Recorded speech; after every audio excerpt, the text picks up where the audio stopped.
Ladies and gentlemen, good day and welcome to the Q2 and H1 FY24 earnings conference call of Chambal Fertilisers and Chemicals Limited. As a reminder, all participant lines will be in the listen-only mode. There will be an opportunity for you to ask questions after the presentation concludes. Should you need assistance during this conference, please signal an operator by pressing star and then 0 on your touchtone phone. Please note that this conference is being recorded. I now hand the conference over to Mr. Rishabh Brar from CDR India. Thank you, and over to you, sir. Good day, everyone. Thank you for joining us on the Chambal Fertilisers and Chemicals Q2 and H1 FY24 earnings call. We have with us today Mr. Abhay Baijal, Managing Director, Mr. Anand Agarwal, CFO, Mr. Anuj Jain, Assistant Vice President, Finance and Company Secretary, Mr. Pradeep Bharat, Vice President, Legal and Secretarial, Mr. Ashish Srivastava, Vice President, Sales and Marketing.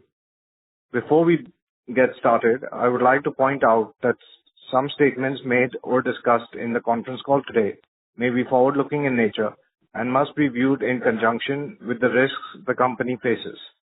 Chambal Fertilisers and Chemicals does not undertake to update them. The statement in this regard is available for reference in the presentation. We will begin this call with opening remarks from Mr. Baijal. I would now like to invite Mr. Baijal to share his views. Over to you, sir. Thank you, Rishabh. Good afternoon and evening to all, and a very warm welcome to all of you participating in this call. It is indeed a pleasure to have you on this forum. Since the investor presentation and financial results have been shared by us beforehand, I will not spend time to repeat the numbers in my opening remarks. To give a brief, our urea business continues to progress well. All the three plants are operating at optimal capacity. Urea production stood at 9.08 lakh metric tons and sales were 8.38 lakh metric tons during the quarter. Energy efficiency of our production facilities continue to be amongst the best in the industry. The supportive stance of government towards release of subsidy on time is very much appreciated. This has enabled us to efficiently manage our working capital cycle. Subsidy receipts stood at 550 crores. Receivables stood at 550 crore as on September 30th, 2023, and the subsidy receipts amounted to 6,800 crores during the second quarter of the current fiscal. You will notice from this quarter onwards that we segmented our results into company-owned manufacturing complex fertilizers, which we normally import, and crop protection chemicals and specialty nutrients. This move is aimed to provide a better feel of our business to our investors and stakeholders. International prices of phosphatic fertilizers, that is DAP, NPK, MOP, have been declining on the back of lower input cost, albeit lately showing a reversal. Sales volume, though, were higher on sequential quarter basis. Our technical ammonium nitrate EPC contract has been awarded to Larsen & Toubro, and the technology licensor is Casale S.A. The project is progressing well. It is on track. Crop protection chemicals and nutrient business have been the highlight of our performance, and this quarter also was a sterling performance. During the period under review, we introduced a wide range of weedicide, insecticide, and seed treatment products, which will hold great value for the farmers in the Rabi season. We conducted 3,700 demos and 1,200 field shows at various locations during the year under the review. Our seed to harvest program, as you know, continues to deliver good performance. During the half year of the ongoing fiscal, the seed to harvest operated in 1,500 villages, touching about 2.3 lakh farmers. 43,000 soil samples were analyzed and 3,100 farmer meetings and farmer training programs were conducted. This has been one of the cornerstone of our policy to be closer to the customer, that is the farmer, and has yielded us immense benefits. In the same line, I am happy to inform you that we have introduced our existing toll-free number as a digital interface as a WhatsApp chatbot on Meta platform, which provides the farmers knowledge about our products, and we are confident that this initiative will immediately benefit. It is multilingual and is operational in all the territories that we do. It will immediately benefit and further strengthen our connect with the farmers. In the next phase, this will be extended to providing farming solutions. Our balance sheet continues to be strong, and as always, we continue to explore organic and inorganic growth opportunities. With that, I will now take your questions. Thank you. We will now begin the question and answer session. Anyone who wishes to ask a question may press star and 1 on their touchtone telephone. If you wish to withdraw yourself from the question queue, you may press star and 2.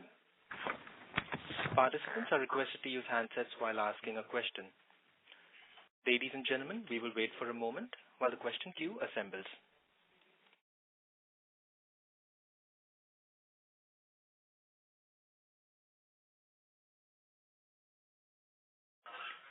The first question is from the line of Prashant Biyani from Elara Securities. Please go ahead. Yeah, thank you for the opportunity and congrats on good set of numbers. Sir, the energy saving schemes that you have laid out, you will achieve the financial benefits by way of lowering the cost of production, or will this enable you to generate more surplus ammonia? No, this is primarily aimed at reducing the energy which is used in various machines, and therefore it is not so much volume, but it is margin improvement. Energy efficiency. Okay, but so the surplus ammonia volume may not change so much? No, surplus ammonia volume will change with little bit of the turbines being debottlenecked. The question is to how much that will increase. This will only be possible to be understood once our equipments undergo a change. Especially we are changing converter basket in Gadepan 2. So those, what exactly will be the result of that, we are not able to predict right now. But my own guess is that we will have an answer by May 24 once our 23-24 annual turnaround is completed. And sir, this 100 crore savings that we have estimated, can this change with change in gas price? Yes, definitely. It is fixed at a gas price of $16, which I think is a number which will maintain 3 to 4 years. Okay. And sir, these schemes will mostly be implemented in G1, G2 or all the 3 plants? No, these are primarily focused in Gadepan 1 and 2. Gadepan 3, as you know, is in a different league of its own. We are still developing some schemes for them. Those schemes that are there are very minor, and people look at a major scheme for which a study is being conducted, but I can't talk about that now. And lastly, sir, the urea energy efficiency norms are likely to be revised by government in 2025. Will that have any bearing on the financial benefit that we plan to achieve by these investments? See, it's a matter of conjecture as to what will be that in that time frame. So it is impossible, but we feel that the norms that the industry today has, if you compare it internationally, we are already amongst the best in the world. Further reduction in that number may not be the best interest of the industry and the government as well. Although on paper there is a review. There are, of course, certain plants, or there are 3 groups as you go. There are groups with 6.5 GCal and groups with 6.25 GCal, and there is a group with 5.5 GCal. all our plants in the 5.5 category, and we are below that number in any case. I don't think the first category, that is the third category of 5.5, will be disturbed very much. That is my personal impression. I'll come back in the queue, sir. Thanks. Thank you. Ladies and gentlemen, if you wish to ask a question, you may please press star and 1. The next question is from the line of Harmish Desai from Phillip Capital. Please go ahead. Good evening. Thank you for taking my question. So my first question is, can you share the urea volume details between the Gadepan 1, 2, and 3 plant? I will request Mr. Amit Jain to answer that question.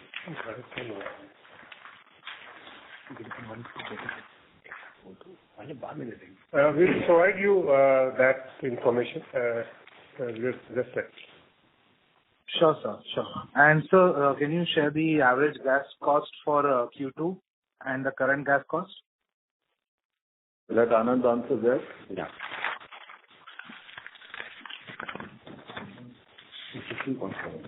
Yeah. So the average gas cost for last 6 months is 16.7. Okay, and the current number? This is on NCV basis. Yeah. Current number, what it is? Current number is creeping up. The provisional number the provisional number will exceed 16 points. Got it, sir. So in the Q1 call, you mentioned that, there was some amount of business miss because of the Bijarpur cyclone and the Balasore train accident. So have we covered that number in this particular quarter? The business number? Very glad that you asked that question. In fact, if you see this quarter has tested Chambal's execution skills, and we have not been found wanting. We have substantially segregated and sent segregated between sound and unsound stock. The sound stock was processed and sent to market. And we have achieved a considerable amount of in the soil sales despite problems in the weather pattern. You know that during August and even the beginning of September, we had deficiency of rain. So all of that having been done, the amount of spoiled material has come down by about 10 to 15% from what our initial estimate was. And at the same time, the insurance companies have responded, and we have got about 20 crores as the advance payment against that claim. So therefore, the claim is established, and we are now in the process of obtaining various approvals to sell the salvage material and settle these. We are fully hopeful to get our amount or the amount of insurance claim that we have put sometime by December this quarter. Okay. Sir, on this, the updated subsidy, the NBS for Rabi, so did we, because the correction is so steep, did we have any need for taking some amount of provision like we had taken in the past? So is there any update on that? Yes, I can say that we have taken the necessary provision and hit that the steep fall, and that is baked into the results. And in any case, any inventory that we carry or any futuristic sales that all have been brought down, converted with the current NRV position, and that is baked into the results. Yeah. So can you quantify that provision? Can you share it with us? I won't like to say that because it's a very large number. Okay, sir. And so lastly, I would like to ask on the performance of MSA in the quarter, and how do you expect the performance in the second half? See, asset performance has been humdrum to say the least. They have been making profits, had problems. A bit early, but adjustments in rock prices have helped. It is my understanding, although it is not fully confirmed, that they will end the year with a reasonable profit, and the third or fourth quarter for them will be good. Got it. Got it, sir. That is helpful. Thank you so much. Thank you. The next question is from the line of Darshita from Antique Stock Broking. Please go ahead. Yeah. Hi. Thank you for the opportunity. So my first question was regarding the NBS rate cut. Given that the number was so steep, are we expecting any kind of MRP increase or subsidy changes upwards, most likely, to take place in the second half of the year? So, Darshita, my understanding is government policy is what it is. They have been consistent from their point of view. And therefore, requires a very careful and calibrated response to the market and the policy conditions. So I, for one, feel that as per the notification published, they have clearly mentioned that 31st March 2024 is the currency of the new NBS rates from 1st of October. However, there is a mention of a special 4,500 rupees per metric ton insofar as DAP is concerned. Now, that could be a subject of review in December. That is one of the things that could possibly happen because it isn't a provision, number one. Although it is my sense that the government might not want to change it, given that there is a long period till the next necessary during this time frame. But everything is subject to review at the end of the quarter. That is one. So I think on the NBS, that is the issue. As so far as the price increase, as far as the MRP is concerned, I won't hazard a guess. So far, the industry have maintained the same 27,000 rupees. And I was witness to the press conference of one of the ministers, very confidently said that we have controlled the price at 1,350 per bag, which means that the expectation of the government is that the prices should be held. All right. Okay. And with respect to complex fertilizers, can we expect any price increases or MRP increases over there? You're not very clear. I could not catch the question. Okay. On the same stand remains for all fertilizers. So government doesn't intend to change any MRPs as of now, including NPKs. Got that. Okay. Secondly, I wanted to get some understanding with respect to the channel inventory. What we understand is, given how erratic the monsoon was during the Kharif, there is a lot of the channel inventory continues to be high for both fertilizers as well as crop protection products. So, your on that as to how are we seeing Rabi panning out, and will the volume growth will be impacted to that extent? Okay. Darshita, if I have understood your question right, your second part of the question was about the performance of CPC in the Rabi? Sorry. Is it better now? Am I audible? Yeah, I think we are not catching you correctly. Either you should speak directly to the phone. I think you are speaking from a speaker phone. No. Is it better now? Yes, much better. Yes. Yeah. So I was just, I wanted to get an understanding as to how the channel inventory is currently. What we understand is that it continues to be high for both fertilizer as well as crop protection products. So how are we seeing it currently, and how will it impact our volume growth for the Rabi season? So, Darshita, the channel inventory of fertilizer is not much except for some NPK complex fertilizer. As regards crop protection chemicals, the inventory were very high for the Kharif crops, but the inventory for the channel inventory for Rabi crops, is not as high as it was for Kharif crop. It's almost 50% level what was there for Kharif crops. Okay. All right. And with respect to the prices for the crop protection, how are we seeing the prices panning out? See, if you look at the Kharif trend, the prices were down by 10 to 15%. Then from post-August, the prices started building up. Rabi molecules, the price trend again was down by 10 to 15%, now picking up with the same levels as it was there for last year.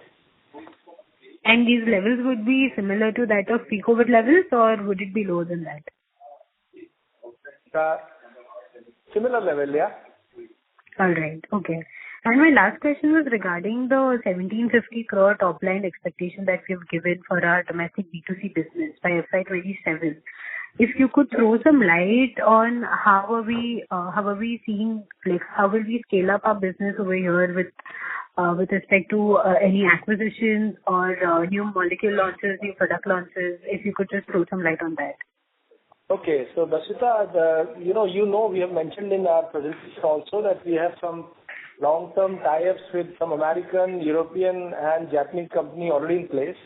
We are in advanced stage of talks with some other Japanese companies to give us some molecules which are getting off patent in some years to come. So we have a product portfolio we are planning a portfolio which can stand these numbers for at least 5 years. So we are in the product portfolio is kind of. As regards acquisition is concerned, we are not looking at that as of now. Got it. And just want your view on this, that there are already so many companies in the domestic space that already have long-term tie-ups with the Japanese counterparts to introduce new products in India. So how are we different? What is our differentiation over there? If you could throw some light on that. So if you look at the partnerships which these Japanese companies had, it was already with some established players. But now, if you look at some 2-3 molecules which we have introduced in last year as well as this year, these have come from Nishino, these are coming from Nissan. So they are also looking beyond. They are also looking at extending their partnership beyond their established earlier players. Okay, and got it. All right. I think that's all from my side. Thank you. Thank you. Thank you. The next question is from the line of Rohan Gupta from Nuvama. Please go ahead. Hi, sir. Good evening, and thanks for the opportunity. Sir, first question is on our going forward in near term, the trading strategy, given the recent cuts in the subsidies by the government. So what I understand so far that with the current prevailing prices of DAP, it may not be viable to do any kind of trading. Just wanted to share your view on this. You see, I have just told you that there is a portfolio approach that we follow as far as our business is concerned.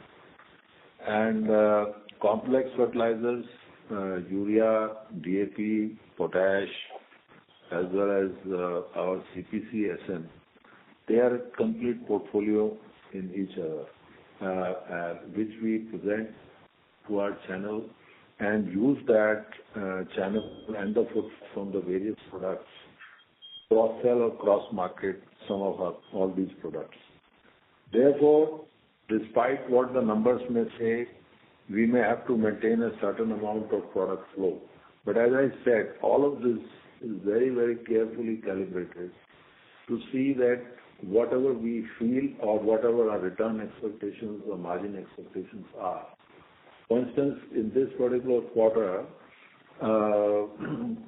MOP is profitable, whereas DAP is not.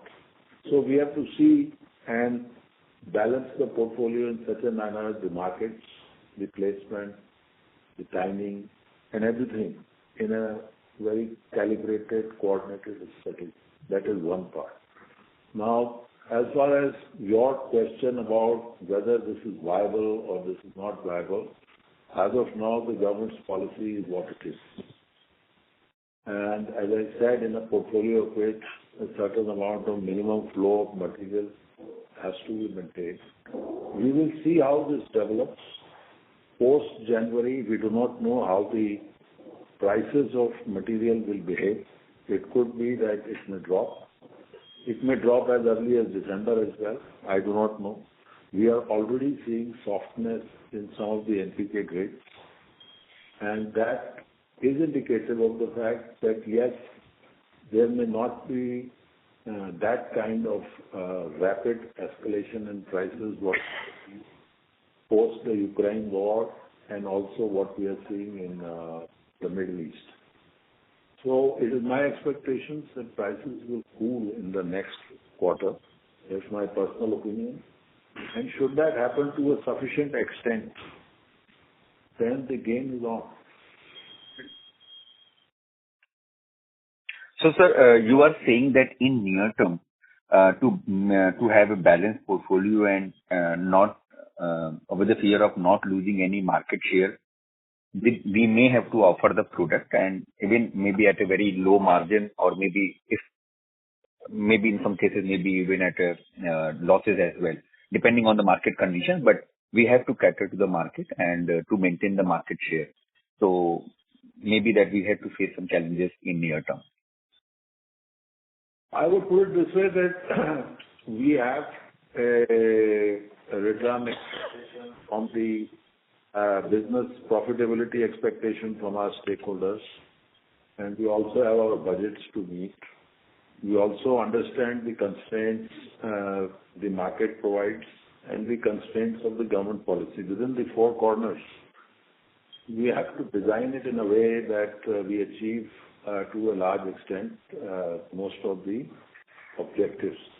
So it is a kind of a optimization game between all these issues. I would like to say that, this is where execution and efficiency serves a great deal. If we bring material, for instance, if we have even brought material which may have a loss on the books, we will at least liquidate it. So the timing, the placement, that also is very important. And this is where the efficient execution in the Chambal team makes a big difference. Because you can plan anything, but if you don't have execution, you may have very contrary results. Okay. Sir, next is on, you have further plans to invest in a nitric acid value chain, though our TAN plant is still under disputation by October 25. What kind of product portfolio we are looking into nitric acid value chain? What I understand earlier that the reason for getting into TAN plant was primarily to use captively our ammonia. While the reason for going into nitric acid value chain may be definitely the further investment and may require further more investment in ammonia and other acids as well. So what is the thought process on this further investment in nitric acid value chain? Good question, Ron. Somebody asked a question earlier whether your efficiency projects will result in an increase in ammonia production. So coming back and circling back from there, I would like to say that some of the projects that we continuously work upon, and especially in 25 time frame, we have said about Gadepan 3, a special kind of equipment which may need to be put there. Should those economics work out, we may have some technical surpluses increased to some extent, which will enable us. And in any case, in the current scenario as well, the design and the capabilities that we are building into the plant, there could be surplus WNA, which can then take us into the next chain, as I said, in terms of nitric acid. And this is a value chain that will keep expanding, in my opinion, over a period of time, because we have sort of nucleated this business. And once you create a nucleus in a business, then there is a expansion possibility going forth in the next 3, 4, 5 years. So I believe that this is a foundational project as far as nitric acid and nitric acid chain is concerned, and it will develop in time. But primarily focus here is will still remain that surplus ammonia and how much more ammonia we can produce through recent energy initiatives which we are taking. There is still no plan for putting a complete dedicated ammonia plant chain to drive the nitric acid value chain, including tankers. No, that is dependent on the volume absorption which is possible. We continuously look at what competition is doing. We have to see the balances, overall balances, the requirements. Ammonia chain is pretty expensive, as you know from, I think, from Deepak Fertilisers. They have had to put a 1,500 ton plant. It's fairly expensive, and we feel that we can exploit capacity which are available with us. And those capacities that will get exploited will give us reasonable volume in these products. And we are designing the plants, or we will design the plants with sufficient interoperability or sufficient capability to look at from ammonia, WNA, CNA, or going forward onto other value addition on CNA, etc.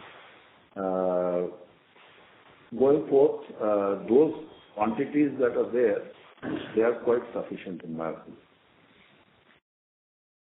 Also, just last from my side. So, sir, our Gadepan 3 is going to lose its energy benefit under the scheme of new investment, I think from 2026 or 27, if you can just correct on that. What will be, according to you, the likely change in the government policy and the normalized margins from that Gadepan 3 plan?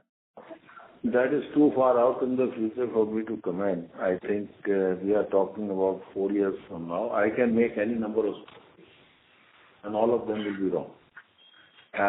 I do not know what exactly the government are thinking. In the past 1 year, I have been witness, before I demitted office as the CFO, as a very strong discussion on sort of deregulation, or at least putting DBT in urea. I do not know whether those thoughts will be reconsidered or redone after, the election and so on and so forth. So you're saying the current scheme will continue for another 4 years? I mean, FY28 you want? No, I believe it was till 27. 26 times. So that is something that I cannot envisage, and there are so many things happening at the same time. It's very difficult to predict the trajectory of government policy. It depends on the incumbent, who will be the minister, what will be the composition after all this. So I can't say. Okay, fine. Thank you, sir. That's it from my side. Thank you. The next question is from the line of Himanshu Binani from Anand Rathi. Please go ahead. Thank you for taking my question, sir. So, sir, I have a couple of questions. So, number one, on the provision side. So, sir, after this NBS arrest reduction, so have we taken any sort of like inventory provisioning into our numbers in the second quarter, particularly for the complex fertilizer? And secondly, connecting to that only, so we have been like witnessing some sort of like volatile RM situation currently. So on the crop protection side also, have we taken any sort of like inventory provisioning out there also? So maybe you can quantify on the both. On the crop protection, there is absolutely no provision. Okay. As with you, have been on low credit terms. I won't say 100% cash terms. Almost 7. I won't say how much percentage we have sold on cash. Still no credit. There's a lot of disturbance on the line. Hello. Yeah. And secondly, as far as the provisioning on the NBS is concerned, I have just told somebody who called up or who actually questioned me that the adequate and accurate provisioning has been done on the stocks, on whatever was remaining in the POS, and also on anticipated arrivals, on which we have made the sales.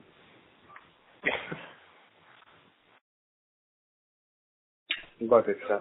And sir, secondly, my question was regarding this price hike for the second half. So we have been like hearing from the competitors also that maybe they would be taking some sort of like price hikes, particularly in few grades, which in turn would be like partially mitigating this sort of like in the subsidy cut. Or maybe the industry is expecting subsidy revision during the quarter four. So just wanted to have a sense that considering that we are like running towards the election, May 24 elections, so maybe if at all the government would be allowing the industry to take any sort of like price hike for this year.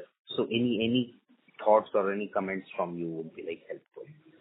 Thank you. So Himanshu, my sense is that the government announced in a press conference certain things. If you went to the YouTube of that or actually heard it,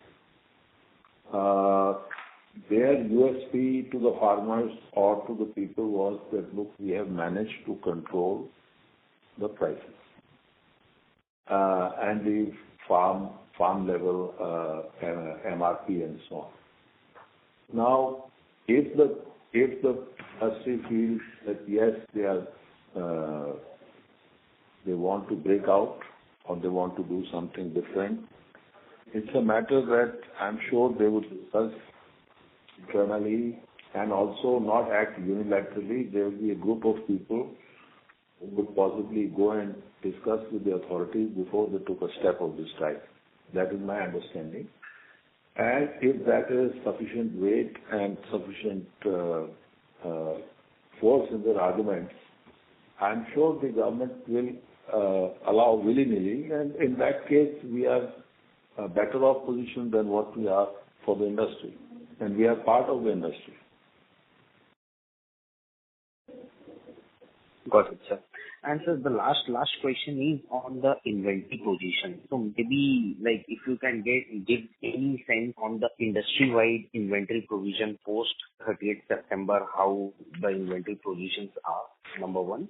And secondly, on your company, maybe if you can like give the RM inventory and the finished good inventory with you in terms of months, so maybe that can like help. So I can't say for all grades because we have a limited number of grades that we work with. Right. But for my understanding, only that one of the big grades that we follow is DAP, and I think Ashish in his earlier intervention said that there is some 22 lakh metric tons which was opening on October the 1st. 1st of November. 1st of November. As far as MOP, that is potash, or NPK, I would like to...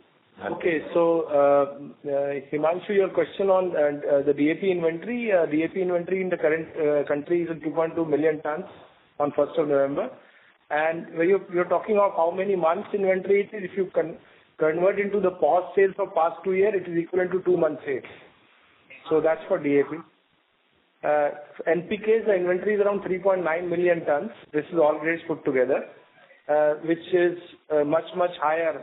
If you compare the next 2 months requirement in terms of the farmer sale, is around 2.2, so there is sufficient inventory of NPKs. With regards to potash, the inventory is around almost around 1 million ton in the country, and it is almost 4 months forward sale inventory in the country for MOP. Got it, sir.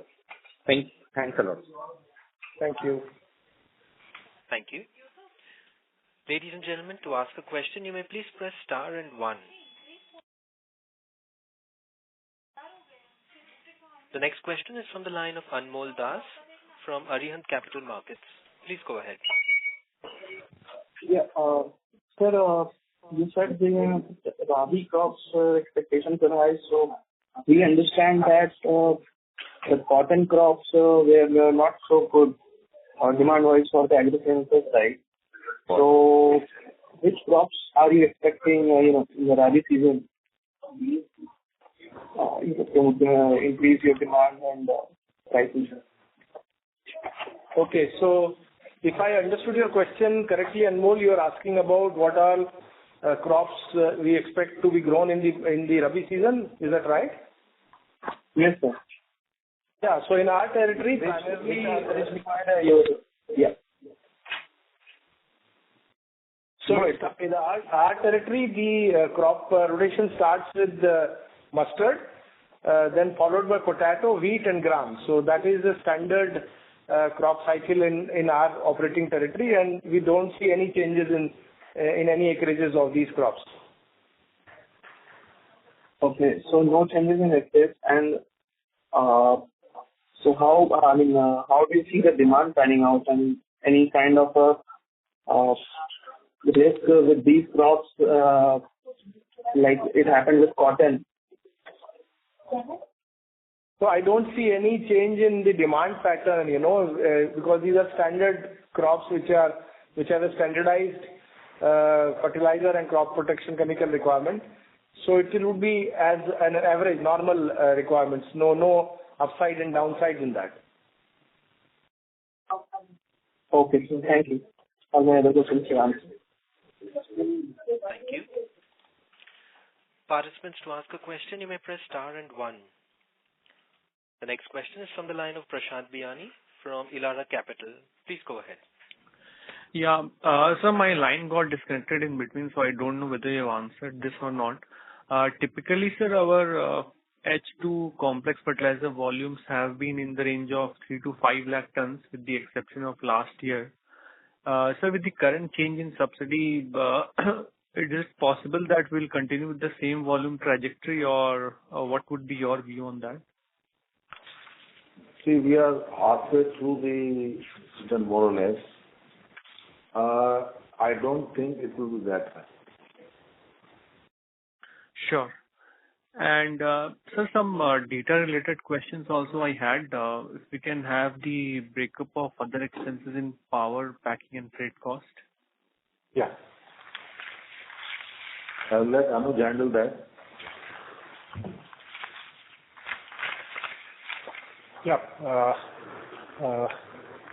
Power is, this quarter, power is 944 crores and freight is 207 crores. And corresponding last quarter, it was 1,443 crore. Power and fuel was 1,443 crore. And freight and forwarding is more or less same, 214 crores. So freight this period is how much? Can you repeat? 207. Okay. And packing? Packing is 34 crores this period. Okay. And sir, urea closing inventory after Q2 will be around 138,000 tons? Yeah, around 138,000 tons. And sir, lastly, can we get the traded fertilizer inventory which would have been in the channel at the end of Q2? You mean you are referring to the post stocks? Yes. So at the end of quarter 2, we had all put together around 119,000 tons, all DAP, NPKs, MOP put together. Okay. Thank you, sir. That's it from my side. I think you had one. There was one question on what are the volumes of production for urea in all our 3 plants. So G1 we produce 2.8 lakh tons, G2 we produce 2.69 lakh, and G3 we produce 3.57 lakh tons in the current quarter.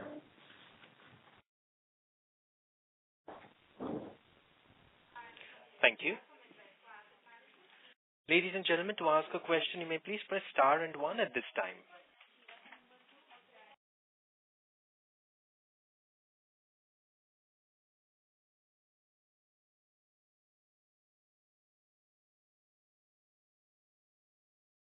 As we have no further questions, I would now like to hand the conference over to the management for closing comments. Over to you, sir. Thank you very much, gentlemen, for the penetrating questions that you asked. I hope we have been able to satisfy people. And since the festival season is ahead, I wish greetings and happy Diwali to all of you. Thank you so very much. Thank you. Happy Diwali from the entire Chambal team. Thank you. On behalf of Chambal Fertilisers and Chemicals Limited, that concludes this conference. Thank you for joining us. You may now disconnect your lines.